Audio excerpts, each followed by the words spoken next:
Bonjour à tous, c'est Eric du talk show stéphanois. Je suis ravi de vous retrouver pour cette nouvelle vidéo qui aura pour sujet la vente à SSE. Alors moi je suis très content de vous présenter cette vidéo parce que j'avais commencé à la préparer en début de saison en pensant à une potentielle montée, en pensant à une potentielle vente en fin de saison. Et il se trouve qu'il y a beaucoup de rumeurs ces derniers temps qui apparaissent autour de la vente du club. Donc je vais essayer de décortiquer tout ça avec vous. Je vais aussi essayer de décortiquer le pourquoi du comment ça pourrait se faire selon moi et très prochainement. Et je vais essayer de détailler mes propos au maximum autour d'articles de médias ou de journalistes qui sont plutôt reconnus dans le métier, avec un ensemble d'éléments qui me font dire que très prochainement les présidents vont être obligés de vendre le club. Tout d'abord, pour introduire cette vidéo, je tiens à vous dire que j'avais commencé à la préparer au début de saison, donc plutôt au début du mois de septembre, après la fameuse annonce de Vincent Labrune qui disait qu'il attendait le milliard pour la vente des droits TV, et après le début de saison assez cataclysmique de la SSE. Donc c'était un ensemble de choses qui me faisaient dire que les étoiles étaient en train de s'aligner pour la vente du club. Donc là, le contexte a encore évolué. Sportivement, c'est beaucoup mieux pour la SSE, du moins au niveau des résultats. Au niveau des droits TV, l'appel d'offres a échoué très récemment. Donc les négociations de gré à gré vont commencer entre la Ligue de football professionnel et les potentiels diffuseurs. Et donc ces dernières semaines, dans différents médias, que ce soit Évêque, Peuple Vert, Le Progrès, Bulletin SSE, beaucoup d'articles différents sont parus sur de potentiels repreneurs, donc avec des infos qui se recoupent pas forcément ou partiellement.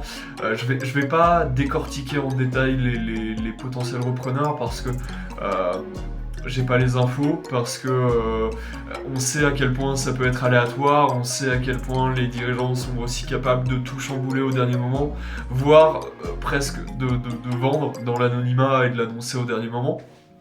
Et tout ça en très peu de temps.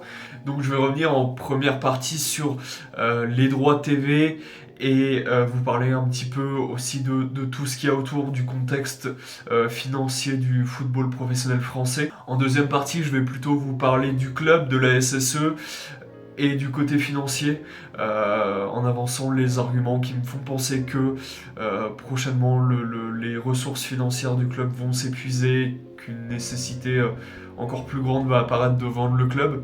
Et en troisième partie, je vais vous parler un petit peu du côté sportif actuel à la SSE, de l'évolution sur les prochains mois, de l'incertitude qui règne autour des résultats aussi, et qui me font également penser que les dirigeants voudraient se séparer du club.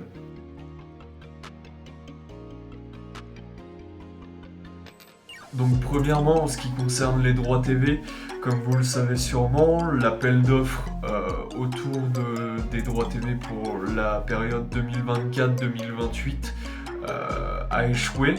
Ce qui veut dire que personne n'a fourni les fonds nécessaires pour répondre au minimum financier demandé par la LFP, à savoir sur tous les lots 850 millions. Donc il faut savoir déjà de base que Vincent Labrune voulait obtenir 1 milliard pour cet appel d'offres pour la Ligue 1, ce qui est totalement lunaire, hein. Tous les acteurs du foot s'accordent à le dire. Les clubs de Ligue 1 s'attendaient à ce milliard, c'est Romain Molina qui le dit dans une de ses vidéos. Un article de Martin Monnier apparu il y a quelques temps indiquait que les économistes chiffrent plutôt la Ligue 1 entre 680 millions et 800 millions pour les plus optimistes. D'ailleurs, le journal Le Monde disait dans un article récent que Vincent Labrune espère multiplier par 2,3 les revenus des droits TV dans les prochaines années, à savoir arriver à un chiffre équivalent à 1,8 milliard de revenus, c'est ce que gagne la Première Ligue. Il espère atteindre ce chiffre en visant les droits TV internationaux et le numérique, mais c'est une utopie puisque actuellement même la Serie A n'a obtenu que 900 millions de droits TV sur la prochaine période. C'est vous dire le décalage entre ce qui est espéré et ce qui va vraiment arriver en termes de revenus pour la LFP. Faut aussi savoir que une bonne partie des revenus générés par les droits TV viennent de la France. Aujourd'hui, la France, elle ne se vend pas à l'étranger. Et les pays étrangers préfèrent acheter les droits de la Première Ligue, voire la Liga. Mais c'est vraiment la Première Ligue qui se vend le mieux à l'étranger. Donc en fait, la part de marché, elle est majoritairement en France. Sauf qu'en France, il n'y a pas tant de personnes que ça qui sont prêts à payer pour voir la Ligue 1. D'ailleurs, vous vous souvenez de la catastrophe Mediapro ? Pour la somme qu'ils avaient injectée pour acheter la Ligue 1, il leur aurait fallu à peu près 4 millions d'abonnés sur leur chaîne Téléfoot pour espérer ne serait-ce que rentrer dans leurs frais. Même pas être rentable, juste rentrer dans leurs frais. Actuellement, il y a à peu près 1,5 million de personnes qui payent pour regarder la Ligue 1. Et je précise bien payent, puisque aujourd'hui, entre les VPN, les piratages, il y a de moins en moins de personnes qui sont prêtes à payer pour la Ligue 1. C'est un ensemble de choses qui font que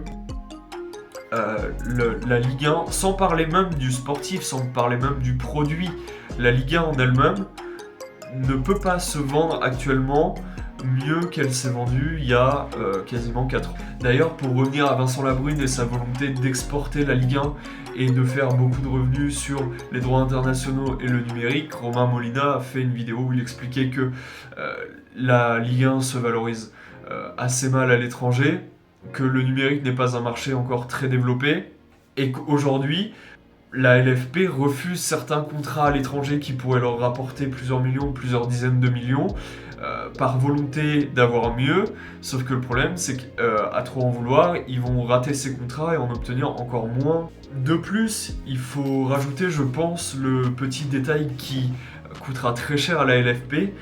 Canal refuse d'entrer dans les négociations pour les prochains droits TV. Ce serait la première fois depuis 20 ans que Canal ne diffuse pas la Ligue 1. Et ce pour une raison très simple, quand Mediapro s'est effondré, Amazon a racheté pour une bouchée de pain les lots les plus intéressants de la Ligue 1. Et apparemment, Canal n'aurait même pas été prévenu de ces négociations et n'aurait même pas eu l'occasion de racheter ses droits. Ce qui fait que Canal a payé beaucoup plus cher qu'Amazon pour des lots qui sont moins intéressants, s'estime lésé, et a donc décidé de ne pas participer au prochain appel d'offres, ce qui fait que les prochaines négociations de gré à gré se feront avec un acheteur potentiel en moins. On le sait, il y a quelques années, beIN Sport avait suracheté la Ligue 1 dans l'espoir d'injecter beaucoup de fonds et qu'elle se développe et que ça devienne une vraie marque qui soit gagnant sur le long terme. C'est possible qu'ils fassent la même chose, c'est pas sûr. Surtout que c'est une stratégie qui doit fonctionner sur le long terme. Par exemple, c'est ce que Sky avait fait en Angleterre avec la Premier League au début des années 2000, si je dis pas de bêtises. Ils avaient injecté énormément de fonds pour permettre à la Premier League de se développer. C'est ce qui a été fait, et ça fait qu'aujourd'hui c'est non seulement financièrement la ligue la plus puissante du monde, mais également sportivement la plus intéressante à regarder. Autre petit détail sur lequel j'ai envie d'intervenir quand même, ça fait partie de mes combats personnels, mais on sait également que la LFP veut favoriser le plus possible les gros clubs, et même dans la Ligue 1, favoriser la première partie. Il y a une époque pas si lointaine où ça parlait de vouloir créer un Big Five en Ligue 1, un peu comme ça se fait en Angleterre, avec Paris Saint-Germain, l'OL, l'OM, Monaco, et un cinquième qui pourrait être Lille, qui pourrait être Nice, qui pourrait être Rennes. Mais la volonté est claire de favoriser les très gros clubs. D'ailleurs, c'est pour ça que la Ligue 1 est aussi passée à 18 clubs. C'est pour supprimer 2 clubs à basse notoriété, les envoyer en Ligue 2 et ainsi de suite, de la Ligue 2 les envoyer en National pour essayer de créer un élitisme et amener à long terme une espèce de ligue puissante qui permettrait de rivaliser avec les 4 autres grands championnats en Europe. Dans les décisions prises par la LFP, il y a aussi la prochaine attribution des droits TV. Les règles vont changer, 50% des droits TV se feront sur la notoriété. Ça peut se débattre, certains vont dire que oui c'est normal parce que les plus gros clubs attirent les acheteurs, attirent les fans, ce qui peut s'entendre. Et du coup j'ai envie de me dire, est-ce qu'on créerait pas un cercle vicieux en donnant plus de clubs aux plus gros clubs pour nourrir leurs ambitions mais moins d'argent aux plus petits clubs, ce qui fait qu'ils auront plus de mal à se développer et à venir rivaliser ces autres clubs. Donc il y a aussi quelque chose qui est plutôt juste dans cette nouvelle décision. Ça se faisait déjà avant, mais une partie des droits TV seront donnés sur les résultats passés des 5 dernières saisons en Ligue 1, et les droits internationaux seront donnés aux clubs ayant eu des aventures européennes et en fonction de leurs résultats européens. C'est-à-dire que une équipe qui a fait plusieurs parcours européens au cours des 5 dernières saisons se verra attribuer une bonne partie des droits internationaux. Une équipe qui aura fait une seule saison se verra attribuer un petit peu des droits internationaux.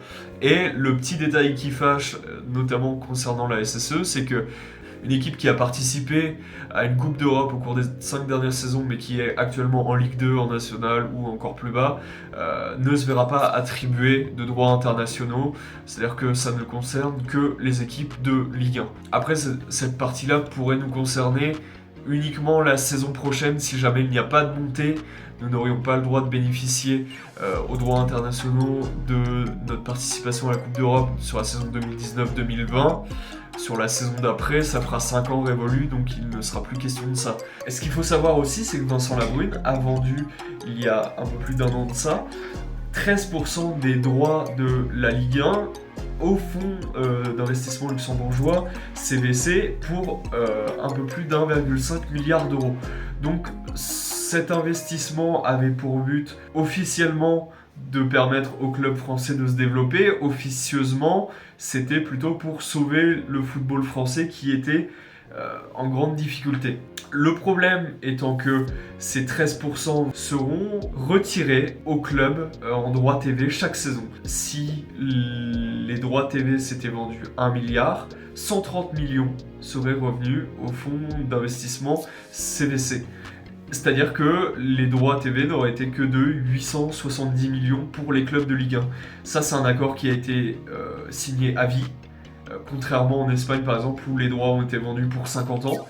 Donc c'est plutôt une très mauvaise nouvelle aussi pour nos dirigeants, puisque sur les saisons qui vont venir, 13% des droits TV seront sucrés au club. Pour revenir sur cette première partie qui avait attrait aux droits TV, ce qu'on voit dans les prochaines saisons, c'est plutôt négatif pour nos dirigeants, ça les pousserait plutôt à vendre, puisque dès la saison prochaine, les droits TV seront sûrement soit équivalents, soit inférieurs à ce qu'ils sont actuellement. Ils seront donnés au mérite, globalement, donc plutôt aux clubs qui travaillent bien, ce qui n'est pas forcément le cas de la SSE qui a survécu pendant plusieurs années.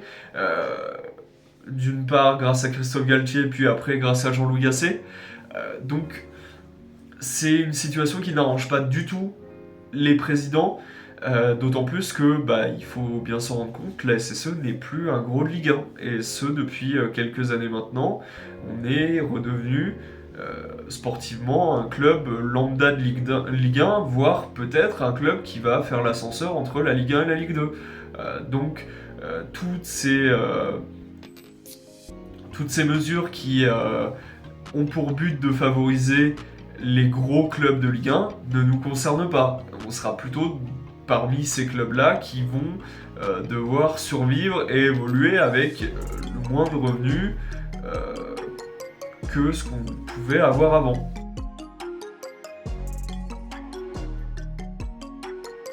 Pour la deuxième partie de cette vidéo, je me suis notamment inspiré de différents articles et de différents documents auxquels j'ai pu avoir accès par rapport à la SSE. Concernant les articles, je me suis basé sur un article de Pot au Carré, je vous mettrai le lien dans la description, qui est très précis sur les fonds propres de la SSE au cours des saisons passées et avec une projection sur les prochaines saisons. Comme tout le monde le sait, la descente en Ligue 2, ça représente financièrement une grosse catastrophe. Il y a beaucoup moins de revenus concernant les droits TV, les joueurs se vendent beaucoup moins cher, le marketing fonctionne beaucoup moins bien, même si la SSE reste une marque qui se vend très bien à travers la France et même un peu à l'étranger. Il y a également une baisse des aides de l'État. Il y avait eu quelques aides de l'État assez importantes, notamment à la suite de l'épisode Covid. Il y a aussi des baisses d'aide de l'État et des fonds partenaires de la SSE, c'est normal. Il y avait eu pas mal d'aides de l'État, notamment après l'épisode Covid. Là aujourd'hui, il faut savoir qu'on passe plutôt dans la phase de remboursement de ces aides, donc ce sont des dépenses en plus à faire pour les clubs. Côté des fonds partenaires, c'est normal puisque la SSE se vend beaucoup moins bien en Ligue 2, donc les partenariats coûtent moins cher pour les marques et la SSE récolte moins d'argent. L'autre gros souci de la SSE actuellement, et j'en avais déjà parlé dans un article sur le talk show précédemment, je vais vous mettre le lien également, c'est qu'aujourd'hui la SSE ne produit pas de valeur marchande. Quand je parle de valeur marchande, c'est notamment au niveau de la valeur des joueurs qui font partie de la SSE. Les problèmes majeurs actuellement dans l'effectif, ce sont beaucoup de joueurs qui approchent ou dépassent la trentaine et qui semblent invendables. C'est trop peu de joueurs qui se situent dans un âge d'or, on va dire entre 23 et 28 ans, qui progressent. Les seuls qui sont vraiment dans cette situation-là, ce sont Léo Petro, Gauthier Larseneur et à la limite Dylan Batubinsika. Et enfin les jeunes à haut potentiel, ceux qui ont le potentiel financier le plus élevé. Peu de jeunes sont mis en avant par Laurent Batles.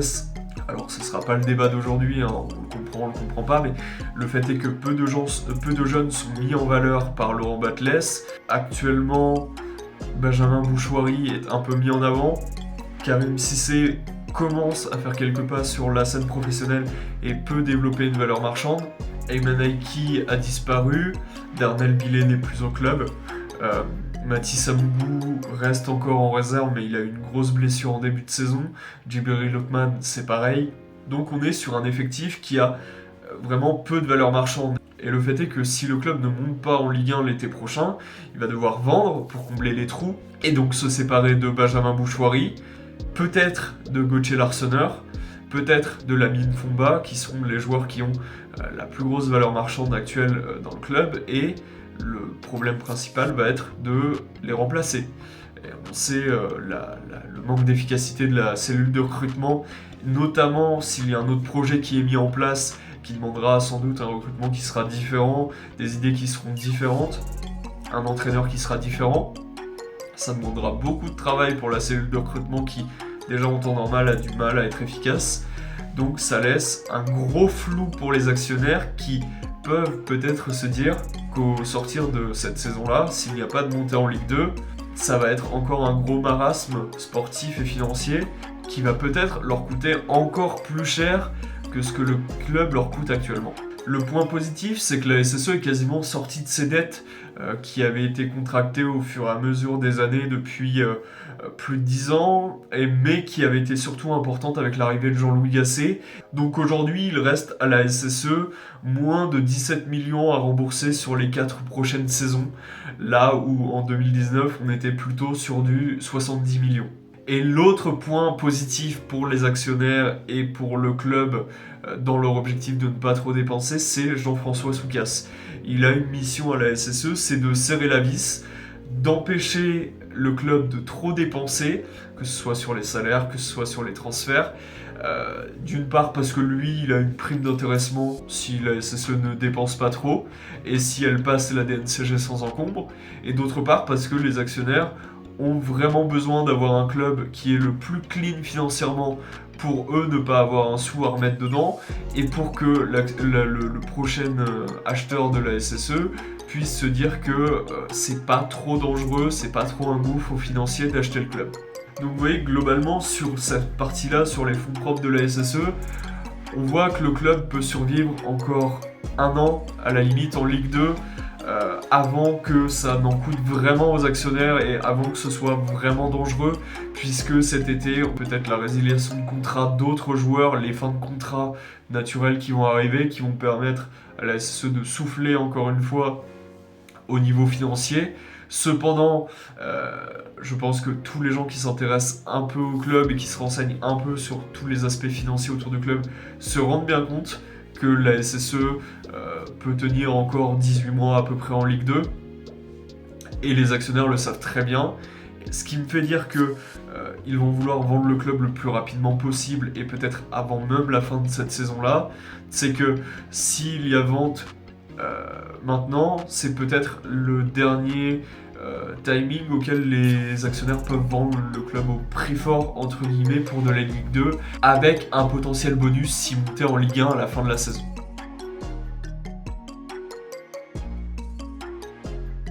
Pour la troisième partie de cette vidéo, on va parler plutôt de l'aspect sportif à la SSE. Alors, le contexte cette saison, c'est qu'il y a eu un recrutement à retardement cet été. Donc une performance à retardement cette saison. On a vu que sur les premiers matchs, ça a été difficile d'obtenir une victoire.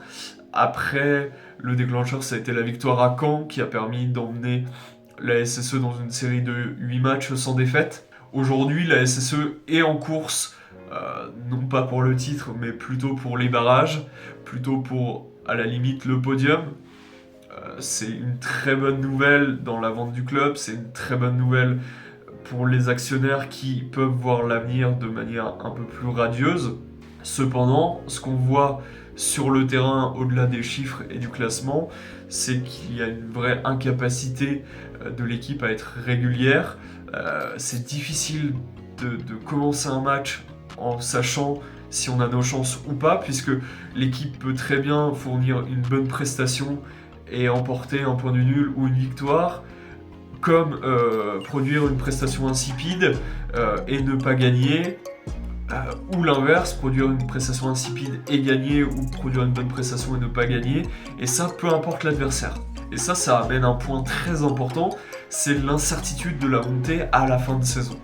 Les actionnaires, aujourd'hui, ils voient que le club est incertain de monter, on n'est pas dans un projet qui est très bien ancré, qui a des bases solides, comme on peut le voir par exemple à Auxerre. On est dans un projet qui a été fait sur 2 ans, qui a été fait de manière maladroite par différentes parties. Et si on a une montée qui sera, alors certes accréditée aux joueurs, à l'entraîneur et à la cellule de recrutement parce qu'elle aura travaillé suffisamment bien pour pouvoir monter, ce sera malgré tout une montée qui se fera de manière incertaine et aléatoire. Aujourd'hui, et c'est à contre-cœur que je vous dis ça parce que j'espérais sincèrement que cette Ligue 2 serait très relevée. Aujourd'hui, on voit une Ligue 2 qui est plus faible que jamais. On voit une Ligue 2 où les gros, entre guillemets, ont du mal à se démarquer, où il n'y a pas vraiment de vrai top 3, de vrai top 5 d'équipes qui arrivent à sortir leur épingle du jeu. C'est plutôt une ou deux équipes qui s'en sortent très bien, à savoir Laval et Auxerre, et derrière un marasme de quelques équipes qui se battent pour les barrages. Et donc aujourd'hui, si les dirigeants tablent sur, on va dire, une utopie, ils espèrent attendre la montée pour vendre. Sauf que s'ils sont un peu réalistes et s'ils remettent un peu les pieds sur terre, ce qui pourrait ne pas leur faire de mal, ils se rendent compte que la montée elle est incertaine, et donc la vente, une fois arrivée en Ligue 1, est incertaine également. Et donc je pense que les dirigeants s'en rendent très bien compte et qu'ils ont anticipé cette situation, et que le mieux pour eux, ce serait de vendre, comme c'est annoncé dans les différents médias, le club avant la fin de l'année, ce qui permettrait aux nouveaux actionnaires d'anticiper, alors anticiper est un très grand mot, mais au moins d'avoir ne serait-ce que un peu de marge de manœuvre pour le mercato d'hiver, et derrière les actionnaires pourraient avoir un bonus si monté en Ligue 1, c'est du moins ce qui est annoncé par plusieurs médias. Donc si les dirigeants sont un peu réalistes et qui regardent un peu les matchs, ils se rendent compte qu'ils ne peuvent pas mettre tous leurs œufs dans le même panier. S'ils ne visent que la montée, ça risque d'être une désillusion catastrophique en fin de saison. L'autre problème majeur, ça peut être, s'il y a montée, est-ce qu'il y aura déjà des acheteurs prêts à mettre de l'argent sur le club fraîchement monté? Si ce n'est pas le cas, les dirigeants vont devoir remonter un projet.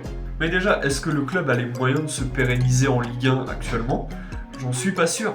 D'une part parce que ça demanderait à la cellule de recrutement de se renforcer très très vite. Ça demanderait un investissement financier majeur de la part des actionnaires, peut-être d'engranger de nouveaux prêts, et je ne suis pas sûr qu'ils en aient envie.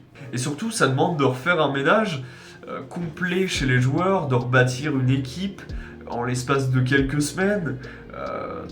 Ça me paraît être un chantier trop important par rapport à ce que les dirigeants ont l'air de vouloir donner au club actuellement. Donc le projet de toute manière pour les dirigeants, il est de vendre le club. Et de vendre le club le plus vite possible parce que l'échéance de la fin de saison risque de faire pencher la balance dans un sens ou dans l'autre au niveau financier pour eux parce que pour l'instant c'est tout ce qui les intéresse de savoir combien ils vont vendre le club et à quel moment est-ce qu'ils peuvent vendre le club de manière la plus intéressante possible. Et je pense que là, dans la situation où on est, à savoir se battre pour la montée, c'est le moment parfait pour les dirigeants pour vendre. Parce que, mettons, sportivement, le club se casse la gueule au cours de la saison, ils vont devoir vendre un club de Ligue 2, ce qui leur rapportera beaucoup moins.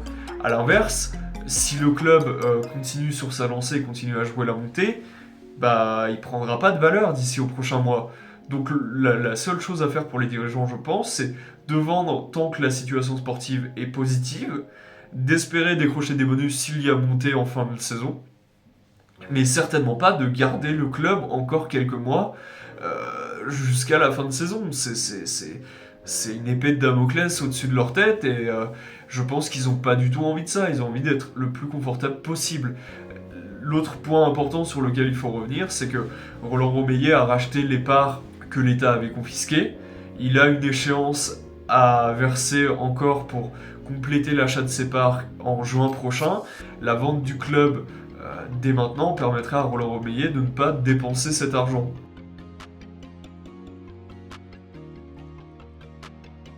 Pour conclure sur cette longue vidéo, je pense qu'aujourd'hui, l'objectif premier des dirigeants, ce n'est pas le sportif du côté de la SSE, c'est plutôt de savoir comment valoriser le club le plus possible, le plus cher possible. Nous, supporters, nous souhaiterions un repreneur ou du moins un dirigeant qui serait capable de monter un projet sérieux et viable pour ne serait-ce que pérenniser le club en Ligue 1, parce qu'on le voit actuellement, la SSE prend énormément de retard sur les clubs de Ligue 1 qui se développent de plus en plus, qui dépensent de plus en plus. Du côté des dirigeants, il y a danger financièrement de garder le club encore quelques temps. Au-delà de l'été 2024, ça peut devenir presque dangereux pour eux, et je pense que si on ne monte pas en fin de saison et qu'on garde les mêmes dirigeants, nous ne repartirons pas sur un projet d'ambition de monter en Ligue 1, mais plutôt sur un projet de dépenser le moins possible et juste de faire en sorte de maintenir le club en Ligue 2. Voilà pourquoi, selon moi, les rumeurs de vente avant la fin de l'année sont possibles, sont réalisables. Là, on ne parle plus d'une situation comme à l'été 2022 où le club pouvait espérer remonter pour se revendre plus cher puisque il y avait encore les aides de l'État, puisque la SSE avait encore des fonds propres. Alors il faut savoir que la SSE a encore des fonds propres, mais que les dirigeants ne veulent pas les dépenser. Là, on est plutôt dans une situation critique où s'il n'y a pas de montée, ça va coûter très cher aux dirigeants parce que derrière, c'est eux qui vont devoir remettre de l'argent pour maintenir le club en vie. J'espère que cette longue vidéo vous aura plu. J'ai essayé de vous présenter un format un peu différent avec des présentations qui sont vraiment détaillées. Encore, j'ai essayé de faire de la manière la plus concise possible parce que sinon, je me serais trop éparpillé dans les détails. Moi, je vous ai présenté mon point de vue avec mes arguments. Ça veut pas forcément dire que ce sera vrai, ça veut pas forcément dire que j'ai vu juste, mais le fait est que la situation actuelle et le réalisme me laissent à penser que les rats vont quitter le navire très très vite pour leur survie à eux. Après, qui on aura en acheteur, quels seront les fonds injectés, est-ce que ce sera un projet sérieux, c'est encore une autre question, une autre interrogation qu'on n'a pas forcément envie de se poser. Je pense qu'on a tous l'espoir d'avoir un repreneur qui soit sérieux. Mais le fait est que actuellement, je pense que les dirigeants Bernard Cayazo et Roland Romeyer vivent peut-être leurs derniers mois à la tête de la SSE. Donc sur ce, je vous souhaite une bonne journée et je vous dis à bientôt.